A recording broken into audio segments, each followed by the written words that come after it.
ఆ తిప్పతీగ వేరును మీరు కుడి చేతికి కానీ కుడి భుజానికి కానీ తాయితులో పెట్టుకొని ధరించండి.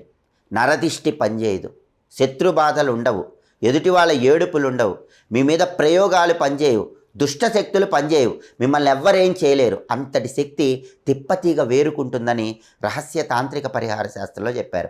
ఆ తిప్పతీగ వేరు అనేది మీరు తాయితులో చేయించుకొని ధరించండి, తిరుగులేని అద్భుత ఫలితాలు కలుగుతాయి. అలాగే కుటుంబంలో ఎప్పుడూ ఏదో ఒక అశాంతి, కుటుంబంలో గొడవలు, కుటుంబంలో సమస్యలు, మనశ్శాంతి లేదు, కుటుంబ పరంగా అభివృద్ధి లేదనుకున్నప్పుడు ఎర్రచందనపు చెక్క దిండు కింద పెట్టుకొని రోజు నిద్రపోండి. ఆ ఎర్రచందనపు చెక్క ప్రభావం వల్ల కుటుంబంలో కలతలన్నీ తొలగిపోతాయి. అలాగే కుటుంబ పరంగా అందరూ అభివృద్ధి సాధించాలంటే ప్రతిరోజు రాత్రి నిద్రపోయేటప్పుడు ఎర్రచందనం కొద్దిగా నీళ్లలో కలుపుకొని ఆ నీళ్లు తల దగ్గర ఉంచుకోండి. ఉదయం నిద్ర లేవగానే ఆ నీళ్లు ఎక్కడైనా చెట్టు